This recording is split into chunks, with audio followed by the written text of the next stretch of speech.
Everyone was invited to my sister's graduation party, except me. My mom said, "We didn't want you stealing his moment." I just smiled and said, "Then don't expect an invite to mine." A month later, my cousin posted a photo, standing under a banner with my name on it. My parents only found out when they saw it on the news, and my mom collapsed in tears. I, 24M, wasn't invited to my sister's graduation party. A month later, my parents saw my achievement on the news. I found out about the party the way most excluded people do, through social media. My cousin posted a photo of the backyard decorated with balloons and a banner congratulating my sister on finishing her bachelor's degree. The caption mentioned how proud the family was. I scrolled through the comments, saw relatives I hadn't spoken to in months congratulating her, saw my parents beaming in the background of another photo. Nobody had told me it was happening. The party had been yesterday. I lived 40 minutes away, close enough that forgetting to invite me wasn't really an option. This was deliberate. I called Mom that evening. She answered on the third ring, her voice cheerful in that forced way that meant she knew exactly why I was calling. I asked her about the party, keeping my tone neutral. There was a pause. Then she sighed like I was being unreasonable for even bringing it up. She told me they decided not to invite me because they didn't want me stealing his moment. She said his, not her, which confused me for a second until I realized she was talking about my sister's boyfriend, who'd apparently also graduated and was being celebrated alongside her. I asked why my presence would steal anyone's moment. Mom's voice got that tight, defensive edge it always did when she knew she was wrong, but wouldn't admit it. She said I always made things about myself, that I had a way of drawing attention, that this day needed to be about my sister and her boyfriend, not about me. She reminded me that I'd caused drama at Christmas by mentioning my job interview during dinner. That had been me responding to an uncle who directly asked what I was doing with my life, but apparently answering questions honestly was attention-seeking behavior. The conversation went in circles for a few more minutes before I cut through it. I told her that was fine, that I understood, and that she shouldn't expect an invitation to my graduation when it happened. She laughed, actually laughed, and said I'd been talking about finishing my master's degree for 2 years with nothing to show for it. So she wasn't holding her breath. Then she hung up. I sat there staring at my phone for a while after that. The thing was, I hadn't been lying or exaggerating. I was 3 weeks away from defending my thesis. 3 weeks away from completing a dual master's program in engineering and business that I'd been grinding through while working full-time. I'd been doing it quietly, not making a big deal about it, because every time I mentioned anything about my life, my family found a way to minimize it. When I started the program, Dad said I was wasting money on degrees nobody cared about. When I got promoted at work 6 months ago, Mom said it was probably just because my company needed to fill a diversity quota. When I published a paper that got picked up by a major industry journal, my sister said I was bragging when I mentioned it at dinner. So I'd stopped mentioning things. I showed up to family events, stayed quiet, and left early. Apparently, that still wasn't enough. The next morning, I pulled up my thesis defense schedule and looked at the date. 3 weeks. The university had already confirmed that my work was solid. My advisors had been enthusiastic about it, said it was some of the best research they'd seen in years. The defense was a formality at this point. After that, there'd be a graduation ceremony, but that was months away and would be a massive auditorium full of strangers. Not personal enough. What I needed was something that felt like what my sister got. A celebration, a moment of recognition, something that said this achievement mattered. But I didn't want my parents there. I didn't want people who'd spent years diminishing everything I did to suddenly show up and pretend they'd been supportive all along. I called my cousin, the one who'd posted the photo from my sister's party. We'd always been close growing up, drifted apart during college, but stayed in touch through occasional messages. I asked if he wanted to grab coffee, and we met up that afternoon. He immediately brought up the party, apologizing for posting about it without thinking. He said he didn't realize I hadn't been invited until after the fact, and he felt terrible. I waved it off and told him I had a favor to ask. His eyebrows went up, curious. I explained that I was graduating in a few weeks and wanted to celebrate, but I wanted to keep it separate from my immediate family. I asked if he'd help me organize something. Somewhere neutral, maybe rent out a small event space, invite the extended family members who'd actually been supportive over the years, keep it low-key, but meaningful. He was in immediately. Said it was about time someone recognized what I'd been doing, that he'd always thought my parents were too hard on me. We spent the next hour sketching out a plan. He suggested we reach out to my grandmother, my aunt on Dad's side, a few cousins, and some of my close friends. People who'd checked in on me over the years, who'd asked about school and work because they actually cared, not because they were looking for ammunition. The next 2 weeks blurred together. I defended my thesis on a Wednesday afternoon, and it went even better than expected. The committee had questions, but they were engaged, interested questions, not challenges. One of the professors told me afterward that my research had real-world applications that could shift industry standards. Another said she wanted to collaborate on a follow-up study. I walked out of that room feeling like I was floating. My cousin had been working quietly in the background. He'd found a venue, a small banquet hall that could hold about 50 people. He'd reached out to family members individually, explaining the situation without making it dramatic, just saying I wanted a smaller, more intimate celebration. Most people were surprised, said they didn't even know I was finishing a degree. A few admitted they thought I'd dropped out years ago because my parents never talked about it. Grandmother was furious when she found out I hadn't been invited to my sister's party. She called me directly, voice shaking with anger, saying she would have said something if she'd known. I told her it was fine, that I just wanted to move forward. She insisted on helping pay for the venue, wouldn't take no for an answer. The party was on a Saturday evening, exactly 1 month after my sister's graduation. My cousin had gone all out. There was a banner with my name and both degrees listed, tables set up with food that people actually liked instead of the bland catering my parents always chose, and a slideshow running in the background with photos from my research trips and project milestones. It wasn't flashy, but it was personal. It felt like mine. People started arriving around 6. My aunt showed up first, gave me a crushing hug, and told me she was proud of me. My grandmother came next, crying before she even made it through the door. Cousins I hadn't seen in years showed up, friends from undergrad who'd kept in touch, even a few colleagues from work who'd supported me through the chaos of balancing everything. Around 7, one of my friends suggested we take a group photo under the banner. Everyone gathered, squeezed together, smiling. My cousin snapped the picture and immediately posted it online, tagging me and adding a caption about celebrating real accomplishments. It was a little petty, maybe, but I didn't stop him.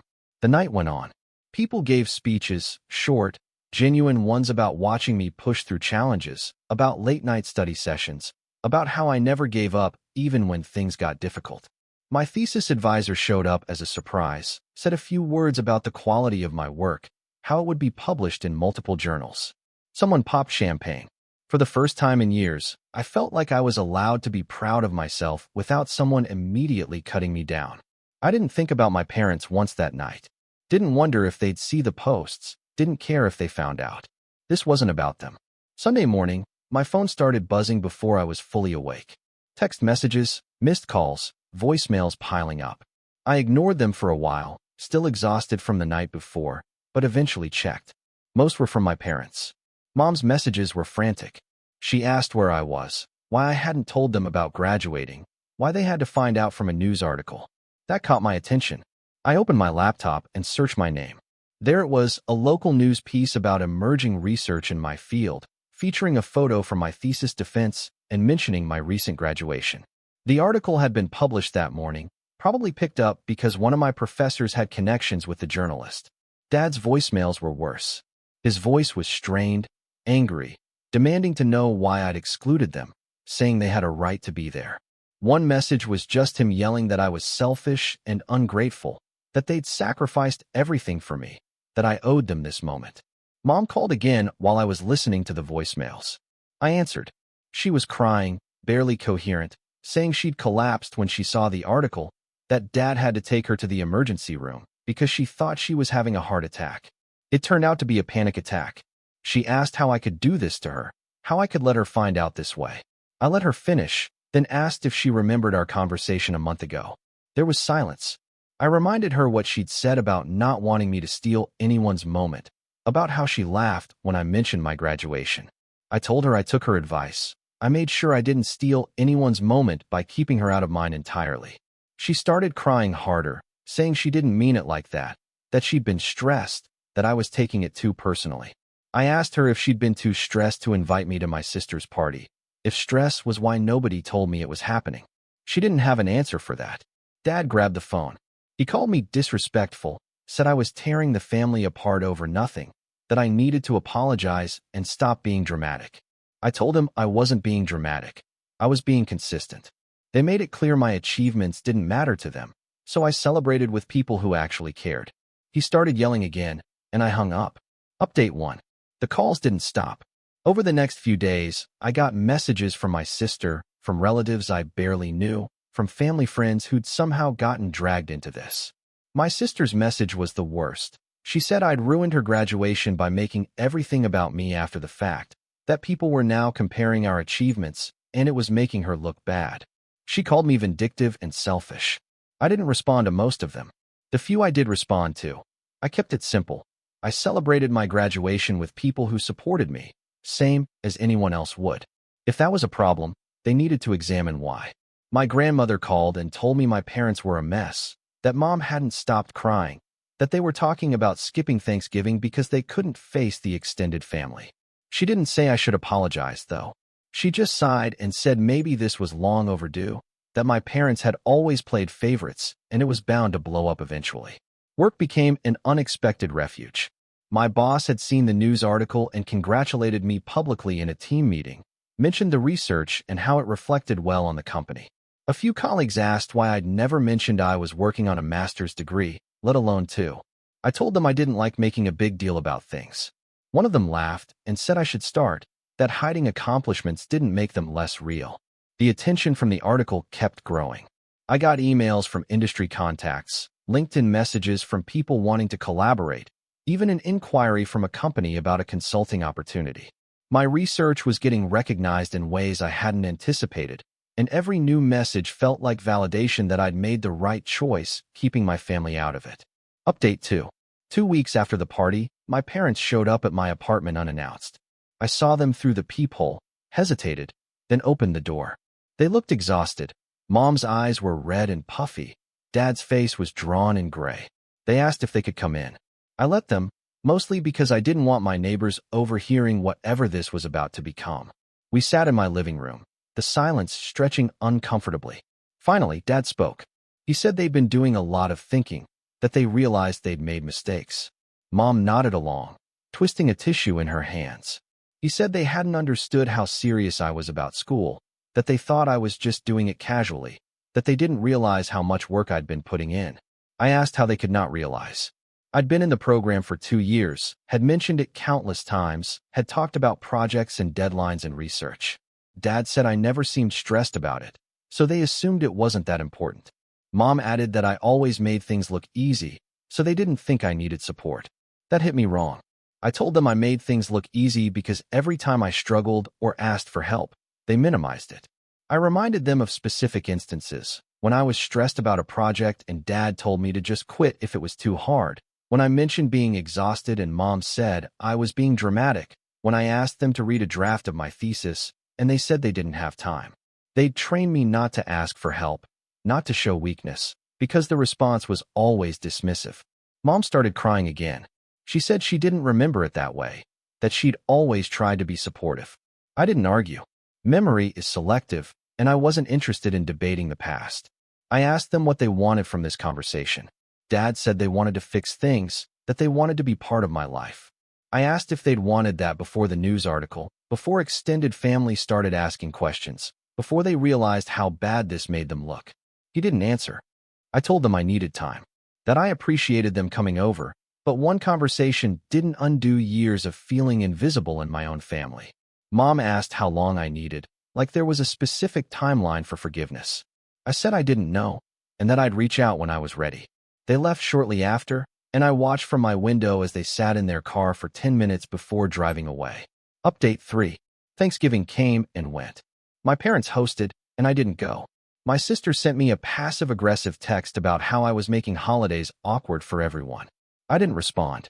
I spent the day with friends instead, people who'd been at my graduation party, and it was one of the better Thanksgivings I'd had in years. My cousin told me the family gathering had been tense.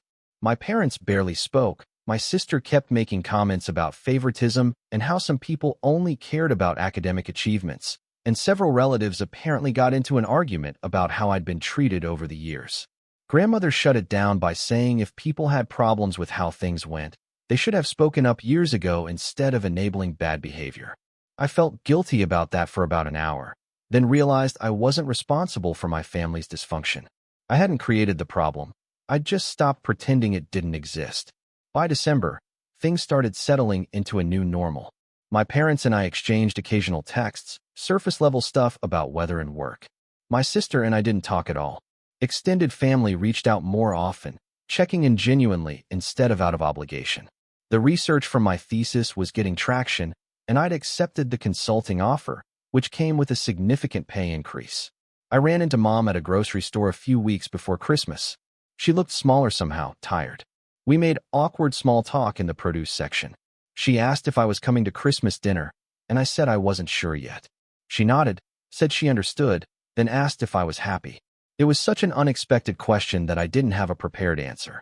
I thought about it, standing there with a cart full of groceries, and realized I was happier than I'd been in a long time. I told her yes. She smiled, sad, but genuine, and said that was all she wanted. We parted ways, and I watched her walk to her car, shoulders slumped under the weight of consequences she'd never expected to face. I don't know if we'll fully repair things. Part of me doesn't know if I want to. But I do know that celebrating my achievement without them wasn't about revenge. It was about recognizing my own worth when they wouldn't. The news article, the attention, the fallout. All of that was just the universe confirming what I'd already figured out. Some moments are worth protecting from people who can't appreciate them. And sometimes, being excluded from something you worked hard for teaches you exactly who deserves a place in your future.